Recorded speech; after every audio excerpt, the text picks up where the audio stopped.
ബാങ്കിൽ ഇപ്പോൾ ജോലി കൂടുതലാണ്. ഇൻസ്പെക്ഷൻ ടൈമാണ്. അതാ വൈകുന്നത്. വേറൊന്നും വിചാരിക്കരുത്.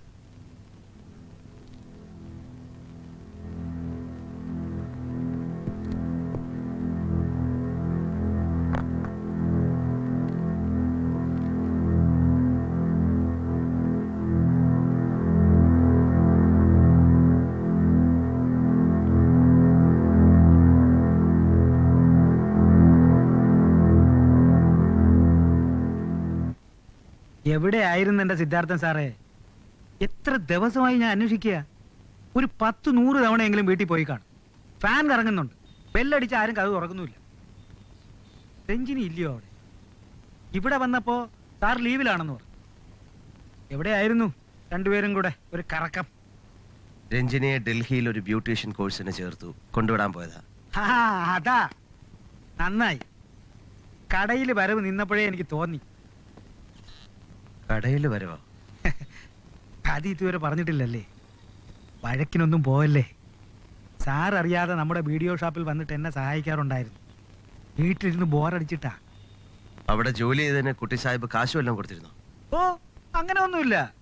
സാറിന്റെ പിറന്നാളിന് ഒരു സമ്മാനം വാങ്ങണമെന്ന് പറഞ്ഞു. ഞാൻ വാങ്ങിച്ചു കൊടുത്തു. ദേ ഇതുപോലൊരു ടൈ.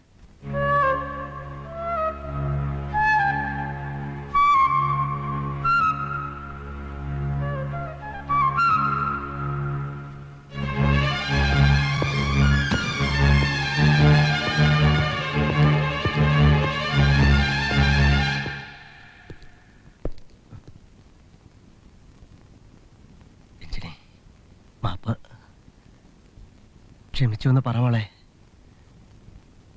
ഞാനിതൊന്നും അറിഞ്ഞിരുന്നില്ല. നീ എന്നോടൊന്നും പറഞ്ഞിരുന്നില്ലല്ലോ. മാപ്പ് മോളെ. ക്ഷമിച്ചു എന്ന് പറവളെ. ഇട്ടോട് ക്ഷമിച്ചു എന്ന് പറ. മാപ്പ് മോളെ. ഇട്ടോട് ക്ഷമിച്ചു എന്ന് പറ. ഇട്ടോട് ക്ഷമിച്ചു എന്ന് പറ അവളെ.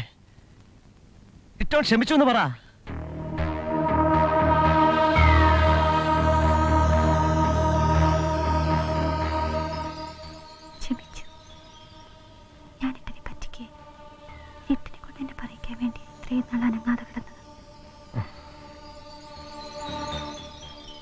സമാധാനമായി.